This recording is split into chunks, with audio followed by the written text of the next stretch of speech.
Merry meet Pisces, Pisces sun sign, rising sign, and or moon sign. This is a 2-week reading for all Pisces starting today, the 15th of January, 2025. This is Ariel, and today I'm reading with this beautiful Miller 1780 deck from the Piscessun region, right by the Swiss border of France. This is a beautiful deck. I've already purified this space with this 4711 cologne, and you can find links to purchase each of these products in the video description of this video, right here on YouTube. Let's see what's in the cards for all you gorgeous Pisces. Starting out with the Star card, followed by the 5, sorry. I wish it was a 10. But it's a 5 of coins. Yay! Yay, 5 of coins. And then we've got the Hermit card. Okay, so the Star card is a card of divine grace. The 5 is a card of conflict. They don't go together. One cannot exist with the other. There is no conflict in divine grace. Conflict doesn't exist. The conflict here is, for most of you, it looks financial, and for some of you, it's health. And for some of you, it's possibly both. And it's saying that if you accept the divine grace that's available to you, the conflict gets resolved. And if you don't understand this, if it doesn't make sense to you, you also have an inner wisdom that you're already quite acquainted with, it says here. So to listen to that still small voice within you, not the one that's worried, not the one that's upset, not the one that's in conflict, because the resolution is already there for you. So, for instance, if you have let's say you have a debt that needs to be paid or a bill that needs to be paid, you can just deny it. You can just say, no, there is no debt in the divine design of my life. So this bill doesn't really exist. So the appearance of this bill is now paid under divine grace. Under divine grace. See, then you're calling on divine grace to help you. And then your mind is open and receptive to the all of the promptings that your inner guidance gives you. And then that bill is you'll find all the things that you need to do to pay that bill really easily. Whereas if you say, oh no, I've just got to sit in my conflict and figure things out by myself, then you're in a conflicted state of mind where you've turned off listening to all of the help that's available to you because you think that you have to do it yourself. It's not that the bill shouldn't get paid. Of course it should get paid, but we want it to get paid through divine grace rather than getting paid through some sort of pain or not having, or you realizing that you can't pay it, whatever it is. There's no reason in the entire universe that this conflict can't get resolved very quickly, very easily.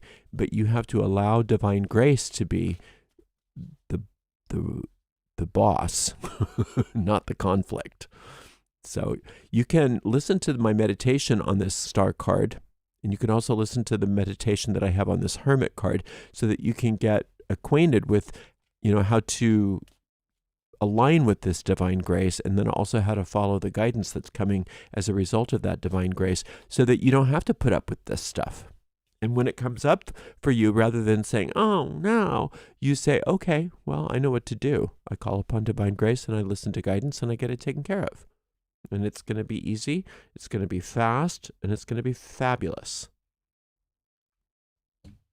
Okay.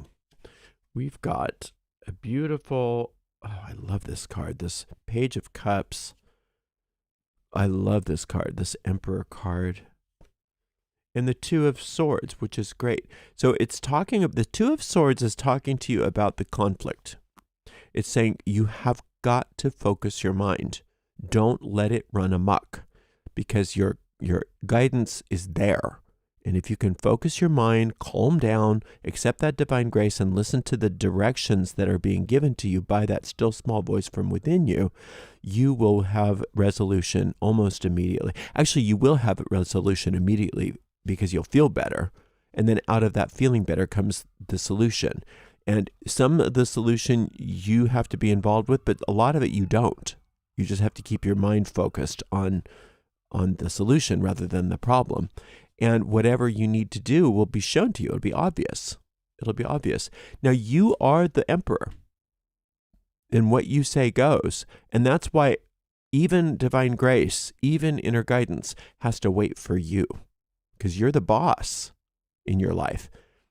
Divine grace comes in and says, and now I'm going to shower you with grace and heal you of this. And you say, I'm the boss. I want to do what I want to do, and I don't want to hear anything about divine grace. I want a problem. It has to obey you. It's just the way it works, because you're the emperor.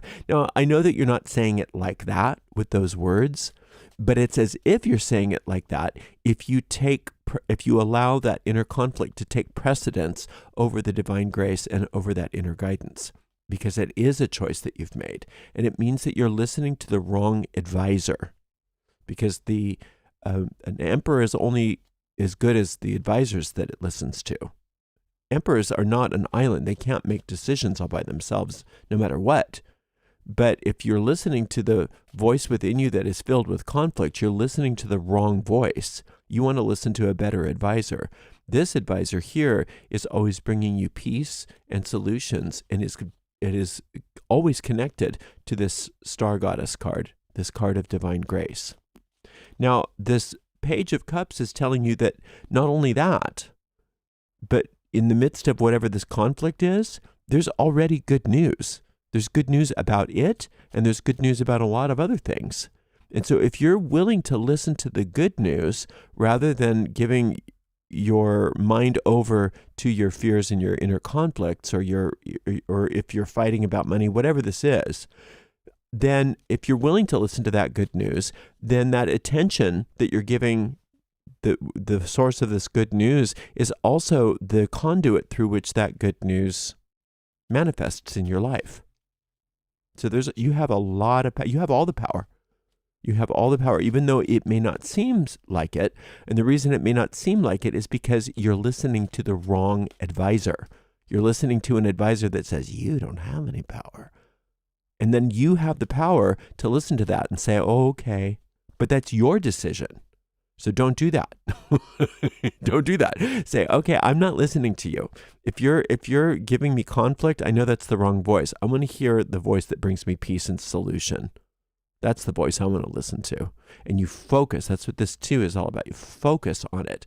Laser focus on it. And anything that doesn't sound like that peace and that solution is not what you're listening to. And you will be guided and shown step by step what to do. And like I said before, a lot of it, you're going to be guided step by step what not to do, and how not to take action, and how to let things resolve by themselves when that's appropriate too. And everybody's situation is different. So you have to listen and just take it as it comes. What's in front of me to do? How do I do it? How do I do it? I'm open and receptive to that divine guidance. But if I'm all flustered, upset, afraid, angry, whatever this conflict happens to be, I know I'm not listening to a voice that's going to bring me resolution. I'm listening to a voice that wants to keep me stuck in this. Right? So choose your advisors wisely. And these are mostly inner advisors. The greatest advisor that you have right now is that still small voice within you that's bringing you so much good news, Pisces. So much grace, so much healing, so many things that can be turned around. And you don't want to listen to all the reasons why it can't happen that this other voice is going to be trying to give you. You're too old. This is too hard of a problem. You don't have what it takes. You made bad choices. Whatever the reasons this voice for conflict is giving you, they're lies. They're absolute bold-faced lies. Or is it bald-faced? I think it's bold-faced lies. They are complete lies. And know that. And don't listen to them anymore. If there's conflict in the voice that you're listening to internally, it's not telling you the truth. If there's peace, that in the presence of the voice you're listening to, it's telling you all the truth, not only the truth, but all of the solutions and how to get right where you want to be in very easy, wonderful ways that you'll look back and you'll say, God, that was easy. What was I so worried about? Boy, that was fun. I can't wait for another problem. I'm going to do this again. right? That's a great attitude to have. Bring it on. Bring it on. I'm not afraid of anything because I've got within me divine grace, and I've got within me a voice to show me how to operate within that divine grace. And I'm constantly being given the good news, but I have to listen. And the only way to listen to the good news that's coming your way is to listen to the voice that brings relaxation in your body and peace. And when I say voice, I don't necessarily mean an audible voice. I'm talking about a motivator. I'm talking about a place where you go internally to make choices and decisions about yourself and the world. The ones that come to you as a result of tension are lying to you. The ones that come to you as a result of you disciplining yourself to find some peace and relaxation, if only for a few moments. Very brief moments sometimes is all we can muster. That's plenty of time for the divine grace to come through and for this inner guidance to show up. And then you'll get better and better at it. But just be aware that inner voice of tension is filled with shenanigans that you don't want any part of. And you are the emperor, so you get to say yay or nay. And so use that power very, very liberally and say yes to that inner voice of peace and say no to that inner conflict. And you're going to see this thing absolutely resolve in a wonderful way. Thank you so much for spending some time with me. We will see you, Pisces, in another 2 weeks for another reading. Until then, blessed be.